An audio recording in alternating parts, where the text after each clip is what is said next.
Hello friends, welcome to your channel AY study easy learning. Friends, हम लोग जो है हिस्ट्री की टेस्ट सीरीज कर रहे हैं, जो कि पीसीएस, यूपी पीसीएस और जो है आरओ वीडियो और भी जो एग्ज़ाम्स हैं उनके लिए काफ़ी हेल्पफुल होगा। तो चलिए फ्रेंड्स, आज का जो पहला क्वेश्चन है उसे हम लोग देखते हैं। आज का जो क्वेश्चन है इसमें कह रहा है कि भारत में मुस्लिम राज का संस्थापक माना जाता है, तो बताना है कि किसे माना जाता है। ऑप्शंस हैं महमूद गजनी, मोहम्मद गोरी, इल्तुतमिश, जहीरुद्दीन बाबर। तो बताइए फ्रेंड्स, इसका आंसर क्या होगा। तो फ्रेंड्स, इसका आंसर जो है मोहम्मद गौरी हो जाएगा। मुस्लिम राज का संस्थापक जो भारत में है वो मोहम्मद गौरी को माना जाता है। ठीक है, चलिए अब इसका जो है हम लोग एक्सप्लेनेशन देखते हैं कि क्या है। भारत में मुस्लिम राज का संस्थापक मोहम्मद गौरी को माना जाता है। इसने 1175 से 1206 ईस्वी तक भारत पर कई आक्रमण किए तथा दिल्ली में मुस्लिम शासन की आधारशिला रखी थी। कहाँ पे रखी थी? दिल्ली में, तो ये भी याद रखिएगा। और जो जहीरुद्दीन बाबर है, इसने क्या किया था? मुग़ल वंश की स्थापना की थी, यानी मुग़ल वंश का संस्थापक था। तो चलिए फ्रेंड्स, अब हम लोग नेक्स्ट क्वेश्चन देखते हैं कि क्या है। निम्नलिखित में से अशोक के द्विभाषी अभिलेख थे। द्विभाषी अभिलेख कौन सा था अशोक का, ये बताना है। ऑप्शंस हैं गुर्जरा व मास्की, शाहबाजगढ़ी एवं मानसेहरा, तक्षशिला एवं लगमान, शर ए कुना, कंधार। तो फ्रेंड्स बताइए इसमें क्या होगा इसका आंसर। तो फ्रेंड्स, जो अशोक के द्विभाषी अभिलेख थे ये शर ए कुना जो है इसका आंसर हो जाएगा। ठीक है, चलिए अब जो है इसका एक्सप्लेनेशन देखते हैं कि क्या है। शर ए कुना जो है वो कंधार, मतलब इसको कंधार अभिलेख भी कहते हैं। ये अरामाइक एवं ग्रीक द्विभाषी अभिलेख था, जबकि जो गुर्जरा व मास्की अभिलेख है, ठीक है, ये ब्राह्मणी ब्रासी, ठीक है, ये शाहबाजगढ़ी एवं मनसेहरा खरोष्ठी लिपि में था, और गुर्जरा व मास्की ब्राह्मणी या ब्रासी लिपि में, और तक्षशिला एवं लगमान जो है ये अरामाइक लिपि में है। तो फ्रेंड्स, ये काफ़ी इंपॉर्टेंट है, ये मिलान करने के लिए भी पूछ देता है, तो इसे आप लोग याद रखिएगा। चलिए नेक्स्ट क्वेश्चन देखते हैं हम लोग कि क्या है। निम्नलिखित में से सत्य कथन का चयन कीजिए। तो फ्रेंड्स, इसमें जो है बताना है कि कौन सा सही है कौन सा गलत है।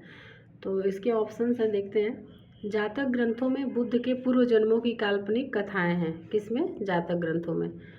और दूसरा जो है इसमें कह रहा है कि नागसेन द्वारा रचित मिलिंद पन्हों पाली भाषा का ग्रंथ है। तो बताइए इसमें से कौन सा सही है। केवल एक सही है, या केवल दो सही है, या फिर दोनों सही है, या फिर कोई नहीं सही है। तो फ्रेंड्स, जो इसका आंसर हो जाएगा ये हो जाएगा सी, एक और दो दोनों सही है। ठीक है, दोनों ही सही है। चलिए अब जो है इसका एक्सप्लेनेशन देखते हैं कि क्या है। जातक ग्रंथ में बुद्ध के पूर्व जन्मों की काल्पनिक कथाएं हैं, तो ये बात सही है। किसमें है? जातक ग्रंथ में। ये काफ़ी इंपॉर्टेंट है, याद रखिएगा इसे।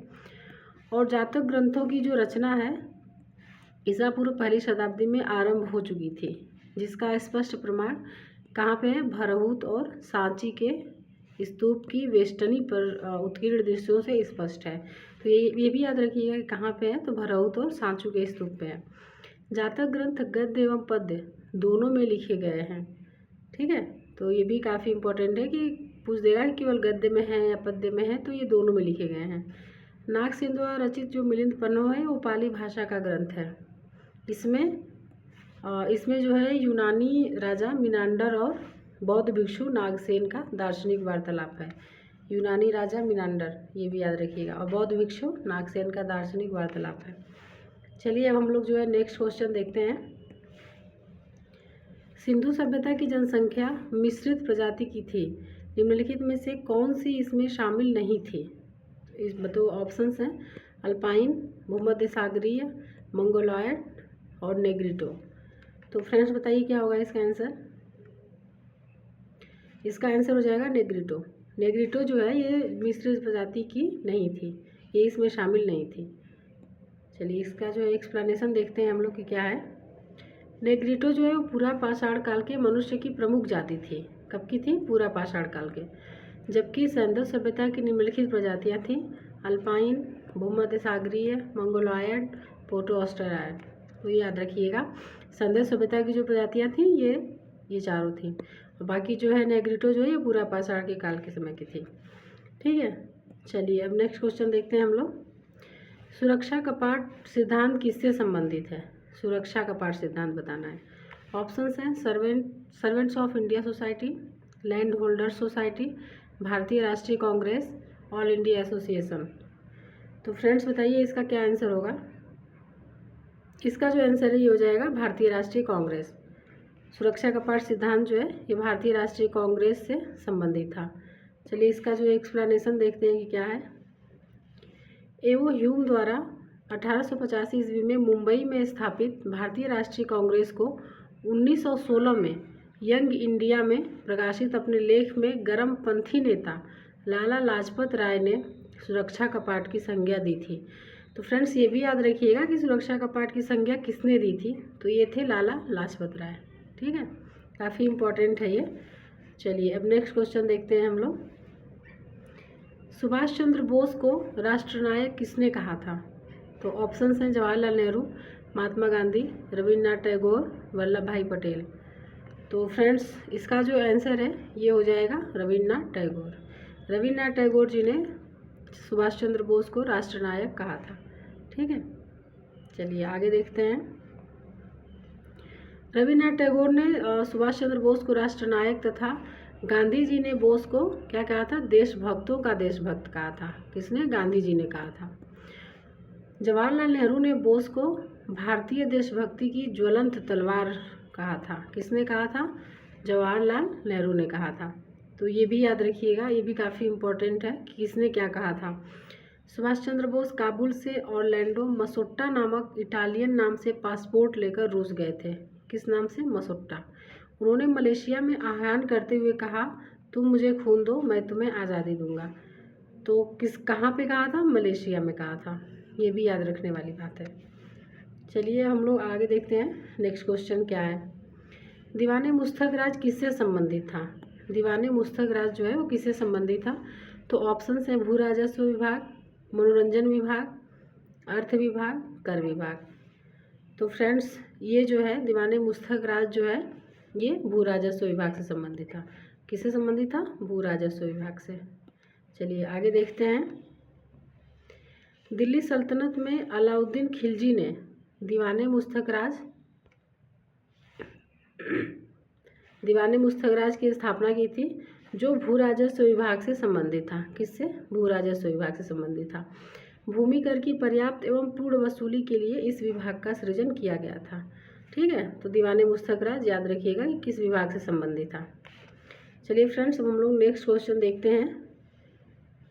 सिंधु सभ्यता का पुरातात्विक स्थल जो भारत की सीमा के अंतर्गत हड़प्पा संस्कृति के सबसे उत्तरी छोर को चिन्हित करता है वह किस नदी पर स्थित है? तो नदी का नाम बताना है।